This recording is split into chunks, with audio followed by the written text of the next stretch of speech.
when Israel invaded Lebanon in response to the kidnapping of Israel's soldiers. I was one of the first people to state that Israel had an unequivocal right to defend itself and to rescue soldiers that had been captured, and that is what any country would do. On vote after vote, I have demonstrated my support of the State of Israel. So the way you know where somebody's going is where have they been. And I've been with Israel for many, many years now. What is also true is I believe it is strongly in the interests of Israel's security to arrive at a lasting peace with the Palestinian people. I don't think those positions are contradictory. I think they are complementary. It is going to be hard for Israel over the long term, and this is something that I think the vast majority of Israelis understand. It is going to be hard to achieve true security if there's still hostile neighbors only a few miles away. But what I think that Israel has to do is to make sure that that peace is not purchased by putting Israel's security at risk, and it's the job of the United States, I think, to make sure that that peace is centered and promotes Israel's long-term security. The title of one of your books, Audacity of Hope, you acknowledge you got from a sermon from Reverend Jeremiah Wright, the head of the Trinity United Church. He said that Louis Farrakhan epitomizes greatness. He said that he went to Libya in 1984 with Louis Farrakhan to visit with Muammar Gaddafi, and that when your political opponents found out about that, quote, your Jewish support would dry up quicker than a snowball in hell. What do you do to assure Jewish Americans that whether it's Farrakhan support or the activities of Reverend Jeremiah Wright, your pastor, you are consistent with issues regarding Israel? Tim, I have some of the strongest support from the Jewish community in my hometown of Chicago and in this presidential campaign. And the reason is because I have been a stalwart friend of Israel's. I think they are one of our most important allies in the region, and I think that their security is sacrosanct, and that the United States is in a special relationship with them, as is true with my relationship with the Jewish community. And the reason that I have such strong support is because they know that not only would I not tolerate anti-Semitism in any form, but also because of the fact that what I want to do is rebuild what I consider to be a historic relationship between the African American community and the Jewish community.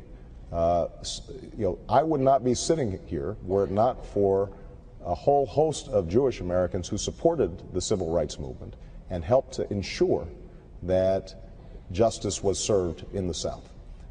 And that coalition has frayed over time around a whole host of issues.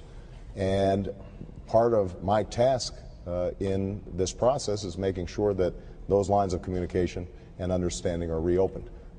It was just a few years after the liberation of the camps that David Ben-Gurion declared the founding of the Jewish state of Israel. We know that the establishment of Israel was just and necessary, rooted in centuries of struggle and decades of patient work. But 60 years later, we know that we cannot relent, we cannot yield, and as president, I will never compromise when it comes to Israel's security.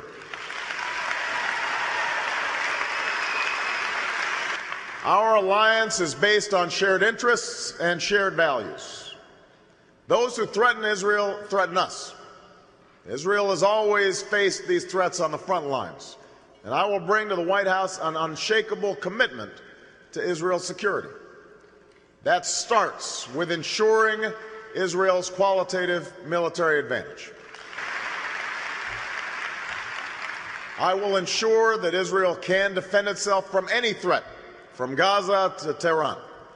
Defense cooperation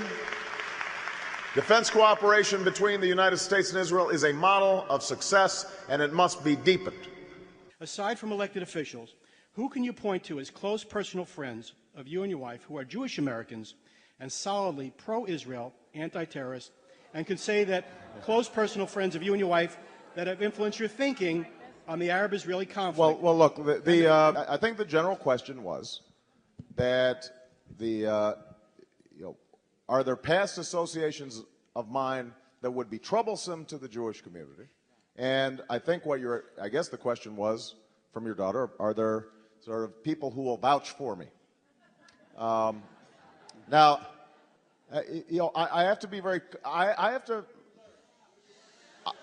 to be very cautious about this, but because, you remember the old stereotype about somebody says, well, I'm not prejudiced, some of my best friends are Jewish, right? Or I'm not prejudiced, some of my best friends are black. So, I hesitate to start listing them out. Let me just state that my finance chair for my committee, one of my closest friends, is named Penny Pritzker, a fairly prominent Jewish family.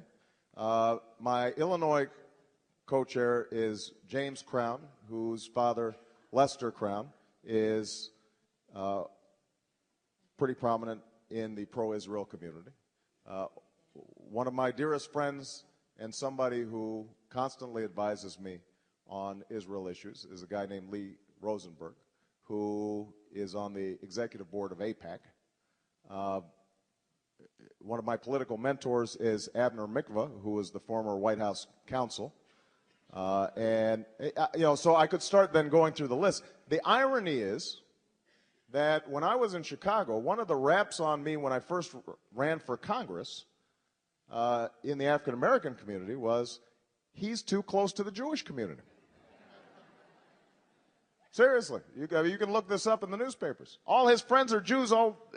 He's from Hyde Park. He's University of Chicago, and so that's part of why this kind of conversation is frustrating.